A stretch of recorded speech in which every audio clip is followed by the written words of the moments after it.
দর্শক এখন দেখুন আমি আজকে দেখাতে যাচ্ছি আমার এই বায়োগ্যাসে যখন গ্যাস পরিপূর্ণ হয় তখন কি অবস্থা হয়, আবার যখন আমরা রান্না করি বা গ্যাস কিছুটা কমে যায় তখন কি অবস্থা হয় সেটা আজকে দেখাবো আপনাদের সামনে প্র্যাকটিক্যালি।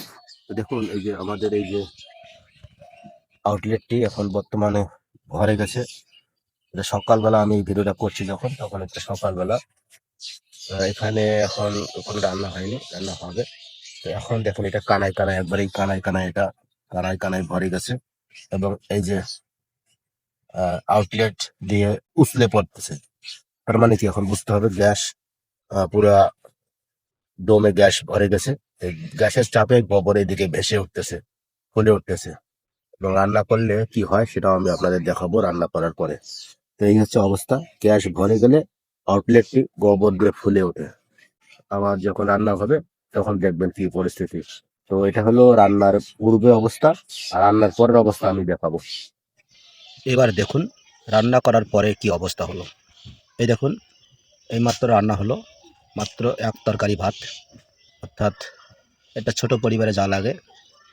দেখেন তাতে গ্যাস ফুরাইছে মাত্র কয়েক ইঞ্চি, 3-4 ইঞ্চি ডাউনে গেছে স্যালারিগুলো। আপনারা দেখলেন রান্নার পূর্বে এটা কানায় কানায় ভরা ছিল এবং একটি তরকারি এবং ভাত 4-5 জনের রান্না করার পরে এই দেখেন এতটুকু স্যালারিগুলো দাবে গেছে। তার মানে বুঝতে পারতেছেন যে এটা 1 থেকে 1.5 ফুট পর্যন্ত দাবলেও রান্না হবে, সমস্যা নাই। এই গই স্যালারিগুলো যদি 1 থেকে 1.5 ফুট নিচেও যায় তারপরও চুলা জ্বলে, তাহলে বুঝতে পারতেছেন এখানে কত পরিমাণ গ্যাস এখনও স্টকে আছে। একবেলা রান্না করার পরে এই অবস্থা। হয়তো 2-3টা তরকারি রান্না করলে আরেকটু হয়তো আর 2-3 ইঞ্চি ডাউনে যেত, কিন্তু তারপরও গ্যাস। তার মানে কি আমার এখানে আমার দেখুন এই যে ডোম, এটাকে বলা হচ্ছে ডোম। তার মানে ডোমে এখনো পর্যন্ত পর্যাপ্ত গ্যাস রয়েছে, এখনো 2 বা 3 বার রান্না করা যাবে। তার মানে কি গ্যাস ফুরানো আসলে সম্ভব না। দেখুন আমরা কোনো দিন যেদিন হয়তো অনেক মাংস রান্না করি বা অনেক একটু বেশি তরকারি পাতি রান্না করি তখন দেখা গেছে যে এই স্যালারিটুকু এই কিনার থেকে দেখা যাচ্ছে এই কিনার থেকে এখান থেকে এদিকে প্রায় 1 থেকে 1.5 ফুট পর্যন্ত নিচে যায়। তাহলে আজকে এই রান্না করার পর মাত্র 3-4 ইঞ্চি গেছে। এখন তাহলে বোঝেন তাহলে এখন এখানে কি পরিমাণ গ্যাস রয়েছে, তাহলে বোঝেন গ্যাস কতগুলো স্টক আছে। এই হচ্ছে গ্যাসের আপডেট।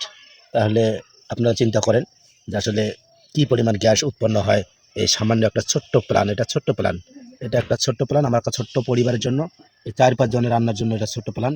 হ্যাঁ, এটা 150 বলা হয় এটাকে। এই প্ল্যানের এই অবস্থা। তাহলে কেমন লাগলো আমার ভিডিওটা?